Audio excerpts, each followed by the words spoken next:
He was born poor, the son of fishermen. He was nearly executed more than once, and yet he changed the future of Buddhism forever. You've heard the chant, but do you know the man behind it?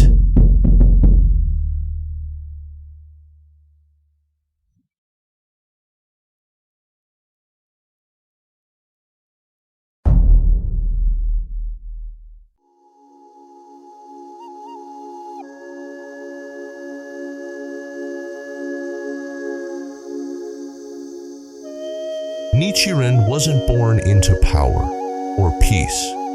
He was born into poverty on the coast of Awa province, where the only future for a boy like him was fishing or fading into silence.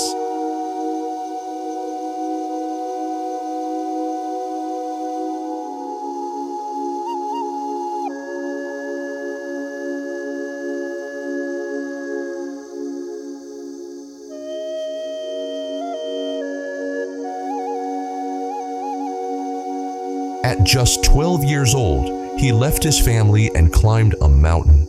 Not for fame, not for gold, but to ask a question no priest could answer. A question that would ignite his life and threaten it. He didn't want to fit in with the schools of his time. He wanted to know which one was true. What he discovered would shake the foundation of Japanese Buddhism and spark a revolution still felt 800 years later.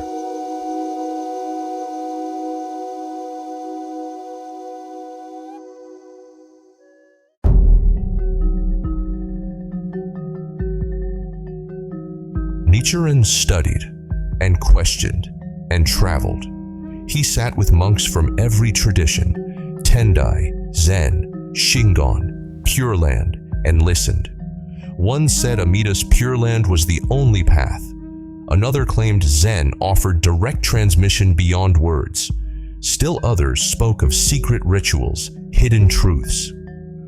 But Nichiren remembered the Buddha's final words, "Rely not upon people, rely on the law." And then he found it. Of all the sutras I have preached, now preach, and will preach, this Lotus Sutra is the most difficult to believe and the most difficult to understand. Here was the Buddha's own judgment, a teaching that declared all people, good or evil, monk or layperson, man or woman, can attain enlightenment. And so in the year 1253, on Mount Kiyosumi, Nichiren made his vow. Nam Myoho Renge Kyo is the sole teaching that leads all people to enlightenment. That day, he became more than a monk. He became Nichiren, Sun Lotus, the man who would risk everything to illuminate the law.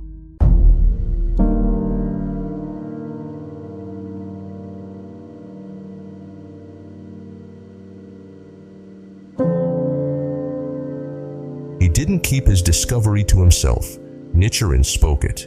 He preached that chanting Nam Myoho Renge Kyo, not rituals, not rank, not wealth, was the direct path to enlightenment.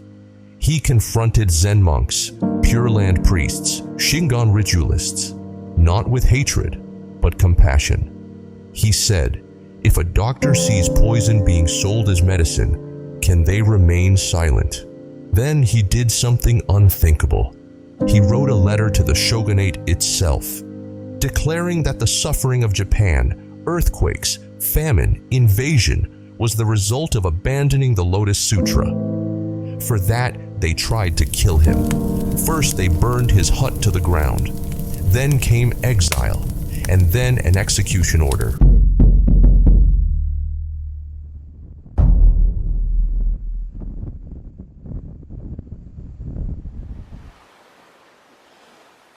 At Tatsunokuchi, the blade was about to fall, when a light streaked across the sky. The execution stopped, the guards fled, and Nichiren lived.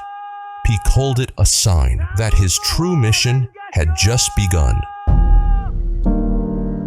They tried again to silence him, this time by sending him to die. He had no fire, no food, and no one except the law. And in that silence, something was born. Nichiren inscribed the Gohonzon, not as an object to worship, but as a mirror, a living mandala that reflects your own life as the eternal Buddha. He wrote over 700 letters, each one a voice of compassion, each one still echoing. In 1282, at the age of 61, he passed away.